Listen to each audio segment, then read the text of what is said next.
On ne s'imagine Platon et Aristote qu'avec de grandes robes de pédants. C'étaient des gens honnêtes et comme les autres, riant avec leurs amis, écrit Pascal au XVIIe siècle.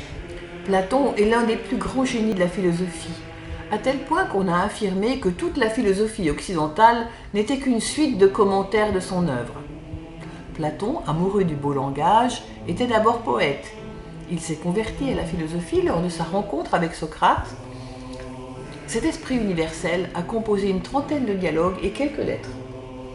Aristoclès d'Athènes, surnommé Platon, entra dans la légende lors du banquet célébré pour ses funérailles en 347 avant notre ère. Rien d'étonnant à ce qu'il ne devienne un demi-dieu, eu égard à son intelligence prodigieuse, à sa pensée lumineuse centrée sur ce qui est essentiel pour l'humanité, à savoir comment bien vivre ensemble, la morale et la politique. Ainsi le bel athlète, le poète, le disciple de Socrate, le mathématicien, le voyageur aventureux, le brillant philosophe de l'Académie devint ce jour-là le divin Platon. Dans le banquet, dialogue qui célèbre l'amour, Platon nous surprend. C'est l'amour de la beauté qui nous convie à la philosophie. La philosophie de Platon n'est pas une méditation austère, une méthode abstraite, ni non plus un exposé dogmatique. Dans le banquet, la philosophie naît d'une émotion amoureuse, d'un délire lié au dieu Eros.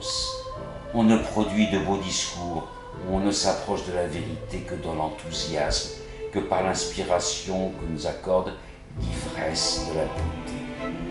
À découvrir également le célèbre dialogue de la République. Nul besoin de lire les œuvres révolutionnaires. La République de Platon porte en elle les ferments de toutes nos luttes.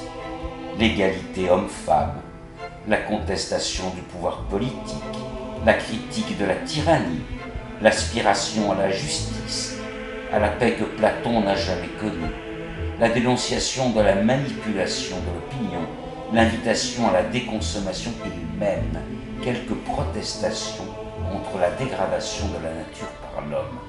Et toujours l'écriture littéraire de Platon, où légendes et mythes illustrent sa pensée. Platon à la plage est une invitation à la philosophie destinée aux esprits curieux, aux lycéens, à tout public. Cette joyeuse initiation vous immerge aussi dans l'Athènes du 5e siècle avant notre ère et vous réserve des surprises.